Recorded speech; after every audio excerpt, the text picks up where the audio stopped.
Eh bien bonjour tout le monde, c'est Marius, je suis ravi de vous retrouver pour cette nouvelle vidéo. Vous voyez derrière moi, ce n'est pas un buisson, c'est un affût. Un affût qui va nous servir pour chasser les corvidés, c'est le thème de cette vidéo aujourd'hui. Donc là on a terminé notre affût, on a une base de filets de camouflage qu'on a mis avec des piquets. Et par devant, on a vraiment mis beaucoup de végétation.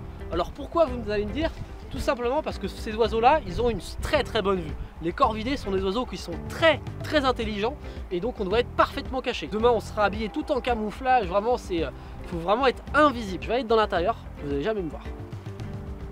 Et surprise, je suis là. Vous m'avez jamais vu venir hein. Et voilà, c'est vraiment le but, d'être bien caché pour pouvoir chasser correctement. Vous allez voir que c'est une chasse qui est passionnante. Là on est donc la veille de la chasse pour préparer l'affût. Et donc demain matin on se retrouvera à la nuit noire très tôt pour pouvoir commencer la chasse. Et on se retrouve le matin, il fait nuit noire, on est tous ensemble dans l'affût, on est 5 au total. Hier soir on a préparé tout l'affût, on a mis toutes les formes en plastique pour attirer les corbeaux, parce que c'est des oiseaux qui se lèvent très tôt le matin. Donc pour être prêt vraiment aux premières lueurs, on va charger les fusils et puis on se revoit quand il fera un peu plus jour. Chaud quoi les gars là? On est chaud, on est chaud, on est chaud. On y est là. Ça va Rémi? Ah ça va, ouais. C'était un peu dur ce matin mais... Ah bon? On a assuré le coup. Parce qu'on se levait à 5h, on s'est levé à 5h comme ça, pour vous situer. Quand je dis qu'on se lève tôt, c'est qu'on se lève tôt. Et très vite, les premiers corbeaux arrivent.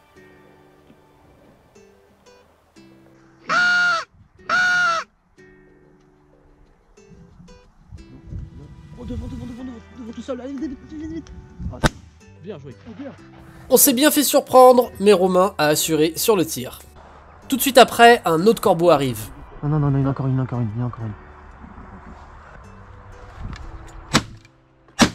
C'est bon, elle est morte.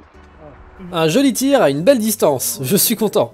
Et bah la matinée commence bien. J'ai avec moi deux oiseaux complètement différents parce que s'il y a deux espèces principales qu'on va chasser ce matin, c'est dans ma main gauche la corneille noire et dans ma main droite c'est le corbeau-freux. C'est deux espèces différentes qui se ressemblent beaucoup mais qui ont quand même des belles différences. On peut voir au niveau du bec, le corbeau-freux a le bec quand même très clair alors que la corneille noire a le bec complètement bien noir.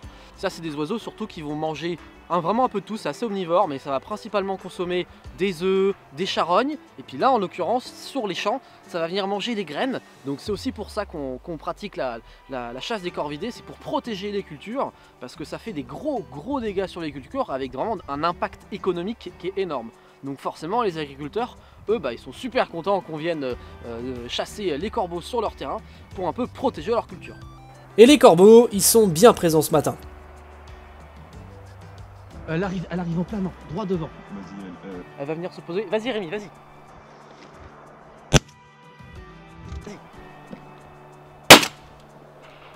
Et si ça c'est pour une poche les gars, je sais pas ce que c'est. Bien les gars. Bon, en même temps on était à 5 mètres. Bien joué. Qui c'est qui a tiré? Ouais, le meilleur forcément. Ouais la gueule. Bien joué Rémi. Là les gars vous allez en entendre parler. Bien joué. Ah ouais. Ah bah là vous pouvez être tranquille. Bon bah impeccable. Ah bah elle a fait ça. Ouais mais là il a tiré. Oh oui je l'ai. J'ai la gamelle. Ah énorme.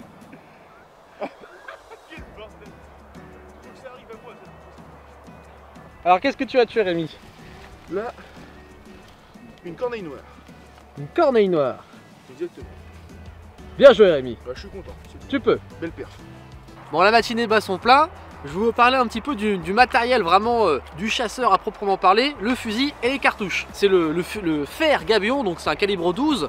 Le plus important pour un fusil au corvidé, vu qu'on doit être efficace pour vraiment protéger les cultures, c'est d'avoir un fusil qui vous va bien, avec qui vous êtes à l'aise. Et après pour les cartouches, là en l'occurrence moi je tire des Winchester.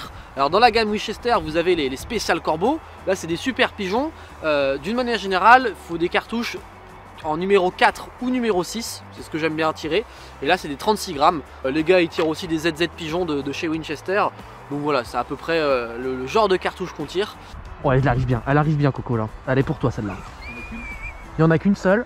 Elle arrive comme ça, elle arrive en chantant. Vas-y feu. Maintenant. Ah vas-y feu. Maintenant. Ah Ça va ça. Marius, le Z, c'est le Zabala, c'est le Zabala. Bien joué Corentin, un beau tir. Merci. Là, Merci d'être venu. Non mais voilà après. toi qui es agriculteur, t'es content là. Ouais là c'est super. Comme ça on va pouvoir semer les maïs dans de bonnes conditions et puis en espérant qu'elles ne reviennent pas quand les maïs vont être semés quoi. Et ça, c'est Parce que ça fait super. du dégât. Hein. Ah, c'est phénoménal les dégâts que ça fait, surtout sur les cultures de maïs. Quoi. Sur les cultures tournesol un peu moins, mais sur les cultures de maïs, c'est grave. Hein. Surtout là, on voit, il y a beaucoup de corbeaux sur le secteur. Et si elles viennent dans une parcelle comme ça, en 2 jours, la parcelle elle est pliée et on peut ressemer. Hein. Donc là, c'est super, on est content.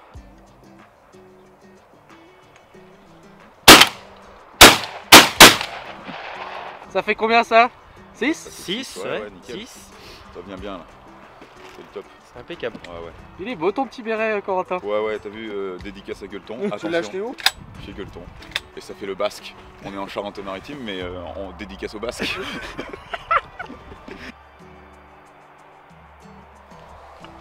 Oh non mais...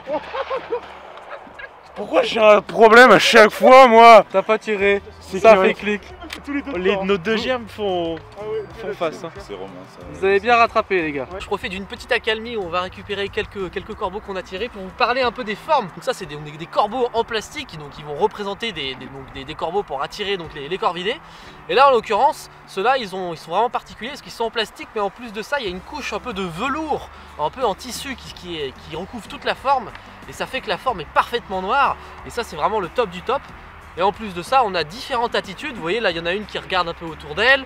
Là, il y en a une qui est en train de manger. Là, il y en a une autre qui est un peu plus normale. Et en fait, ce mélange d'attitudes, ça crée vraiment un réalisme. Parce que vraiment, c'est des oiseaux qui sont super intelligents. Ça fait partie des oiseaux les plus intelligents au monde. Hein. C'est pas des bêtises. Il y a plein d'études qui ont été faites là-dessus.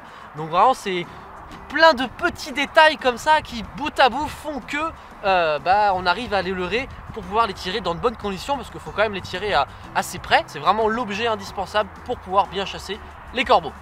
La matinée avance et des corbeaux continuent de venir.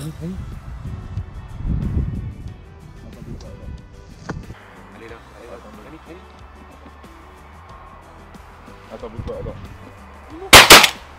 Oh, bah, t'as entendu? Heureusement que j'étais là. Attends, je la laisse faire. Des prétendants au titre. Oh bah celle-là. Le corbeau est venu parfaitement et j'ai pu faire un tir efficace.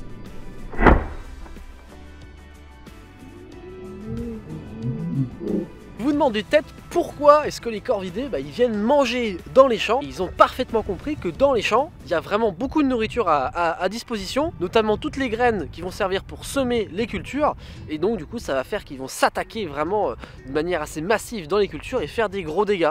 Et du fait de cette énorme quantité de nourriture qui est disponible, leur population elle a vraiment explosé quoi. Donc ça s'est vraiment multiplié, et aujourd'hui c'est un vrai problème pour les agriculteurs. Donc voilà pourquoi est-ce qu'on intervient de manière assez régulière sur les cultures. Il y a quand même beaucoup de chasseurs qui pratiquent la chasse des corvidés, et d'ailleurs les agriculteurs ils ont quand même pas mal de techniques pour effaroucher les corbeaux, avec notamment des canons qui tirent à blanc, qui font vraiment une grosse déflagration et qui font peur vraiment aux corbeaux. Mais le problème c'est que ça coûte cher, c'est long à mettre en place, c'est assez compliqué.